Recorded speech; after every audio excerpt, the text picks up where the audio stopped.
pindah tinggal, bisa diceritakan kok bisa-bisanya maknya ambil bagian seperti itu ya? Bisa. Jadi selama masih kita tinggal di Kebon Siri, itu tuh saya sendiri kebetulan orang Adonara yang tinggal di situ. Lalu ketika saya bergabung untuk terlibat dalam beberapa kegiatan di situ, itu tidak dari kemauan sendiri. Jadi mereka melihat mungkin karena salah satunya Mas Ita suka ngaji yang pertama, yang kedua Mas Ita suka berselawat juga. Nah itu didengar sama tetangga. Jadi tetangga itu yang mengkonfirmasi ke masjid bahwa itu ada Mas Ita, anak kos di situ, orang dari NTT, dari Flores Timur, itu suaranya bagus, ngajinya pinter. Nah itu menurut mereka. Jadi mereka menyampaikan itu ke masjid. Akhirnya ketua majelis taklim Jami Tarihunia, namanya Bunda Yuni, nah itu datang ke Mas Ita lalu mengajak, ayo Mas Ita, ayo bergabung yuk. Kebetulan kami tidak punya vokalis untuk berselawat, main hadroh seperti itu. Jadi Mas Ita dilibatkan untuk menjadi vokalis. Yang pertama, lalu yang kedua ada kegiatan-kegiatan seperti Isra Milad kemarin, itu Mas Ita yang ngaji juga, disuruh ngaji di depan dengan diundang ada sekitar 100 lebih jamaah ibu-ibu ya. Dan tidak hanya itu, tapi kita juga karena mereka jamaah yang hadir di situ kan bukan hanya dari lingkup situ, ada yang dari Kalipasir, Cikini, seperti itu. Nah mereka mengundang kita untuk tampil di acara-acara tertentu mereka, dan mereka kasih kita uang, mereka bayar. Jadi uang yang diterima itu ada dua, jadi Mas Ita untuk Mas Ita sendiri ada, dan untuk di kas untuk keperluan di masjidnya ada, seperti itu. Dan sampai detik ini. Sejak mulai kapan itu? Sudah 3 tahun. 3 tahun. Iya, 3 tahun. Jadi itu pentingnya berada dan bersosialisasi ya. Betul. Dan di lingkup situ alhamdulillah ketika kayak ada orang meninggal itu, walaupun tidak enak tetap masih kita datang. Iya, tetap masih kita datang, karena kalau kecuali beda kalau kita orang menikah, kalau tidak diundang maka jangan datang. Tapi kalau orang dalam kedukaan maka kita turun, karena kita saudara ya. Saya menganggap bahwa semua itu hamba Tuhan adalah saudara. Jadi saya tetap melibatkan diri untuk hadir. Mau sesibuk apapun saya tetap hadir, kecuali di acara-acara lainnya. Dan di situ tuh alhamdulillah seperti kegiatan-kegiatan sosial lainnya itu Mas Ita dilibatkan juga. Jadi mereka tetap melibatkan di situ. Iya.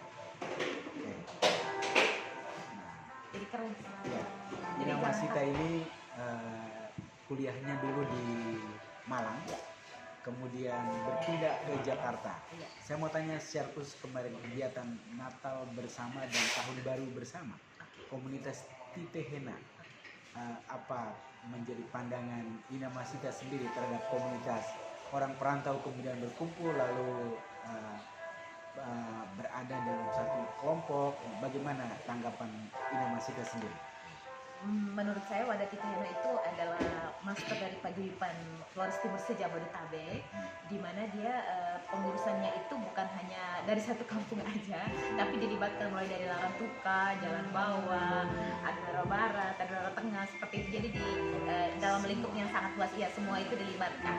Dan di mana Titehena itu interaksinya itu kan untuk semua paguyuban ya, jadi IKB tentu dari kakak sendiri Wani Hama ya, bisa ya, nah, seperti itu.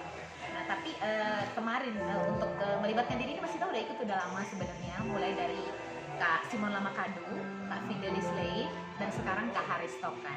Jadi yang pertama itu Mas Ita dengan Kak Simon Lamakadu itu di pemberdayaan perempuan, Kak Fidelis Lei itu dana dan kreatif, lalu di terakhir kepengurusan Kak Haris ini di bendahara umum, dipercayakan di bendahara, alhamdulillah seperti itu. Dan kemarin kebetulan kita mengadakan Natal bersama tanggal 25 Januari ya di Bekasi.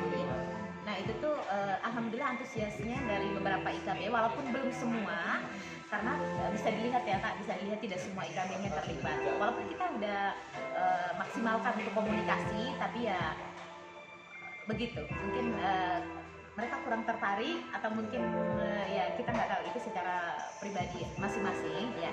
Intinya bahwa kita sudah dari pihak kepengurusan itu sudah benar-benar itu berusaha untuk komunikasi bahwa ini bagian dari acara kita bersama. Jadi Titehena ini kan memang benar-benar mengadakan acara bukan untuk dirinya sendiri, bukan untuk Titehena sendiri, tapi untuk pemersatu dari semua paguyuban, dimana dengan tujuan bahwa ayolah kita bisa berkembang bersama untuk memajukan Flores Timur, dimana kita tidak harus tinggal di Lewotana, tapi kita bisa memulainya dari perantauan seperti itu. Jadi lebih ke bagaimana penyatuan. Penyatuan. Ya, penyatuan dari PGIPAN. Ya. Kalau ini kan Ina Masita ini sudah sekian tahun bergabung di Titihena. Seberapa penting orang-orang kita menganggap Titihena itu penting untuk dirinya dan untuk kelompok secara bersama gitu. Kalau untuk seberapa pentingnya, kayaknya tidak semua menganggap itu penting ya, karena bisa dilihat dari kemarin itu mereka keterlibatannya itu memang masih minus banget, antusiasnya juga masih kurang. Ya mungkin karena ada yang kendala karena mungkin transportasi mungkin, atau enggak mungkin ya ada hal-hal tertentu yang menjadi pertimbangan mereka ketika mereka tidak untuk aktif dalam bergabung dalam kepengurusan Titihena seperti itu, yang melibatkan dalam kegiatan Titihena. Jadi menurut saya sangat penting ya, karena dengan kehadiran Titihena itu bisa memersatukan semua paguyuban di mana kita itu kan tidak saling kenal. Jadi kita tidak saling kenal. Oh iya ternyata Mas Ika juga sama. Di sini baru ketemu. Iya ternyata ini keluarga saya seperti itu. Jadi kita ini kan biasanya tumbuh di kampung, tapi setelah itu kita merantau dan sekolah di luar kan. Jadi benar-benar itu kita tidak punya pemikiran bahwa ini keluarga saya ternyata di sini. Nah satu lagi tuh wadah ini tuh benar-benar punya kemampuan di mana kayak ketika ada hal-hal yang terjadi di Lewotana, ketika kayak Lewotobi itu juga Titihena melibatkan diri untuk mengirimkan kedokteran beberapa dokter yang kerjasama dengan kampus Atmajaya, Universitas Atmajaya. Nah itu sama Kontas itu mereka udah bener-bener tuh antusiasnya itu luar biasa dari kampus Atmajaya dengan anggota Kontas ya, dan itu tuh menurut Mas Ita keren banget karena itu kemanusiaan ya, dan dimana harus ada seperti kayak kapal harus ada nahkodanya. Iya, jadi kalau walaupun itu kapal sangat mewah dengan kehidupan yang luar biasa, tapi kalau tidak ada yang mengendalinya itu menurut saya agak tidak terarah. Jadi paling tidak dengan adanya Titihena itu bisa membawa saudara-saudara kita yang lain dari paguyuban itu mikirnya itu bahwa tidak untuk lingkup di dalam wadahnya dia sendiri, untuk kampungnya dia sendiri, tapi lebih tujuannya ke lingkup luas. Jadi lebih ke masyarakat Flores Timur pada umumnya. Iya, begitu. Itulah tadi pesan-pesan baik untuk Titihena.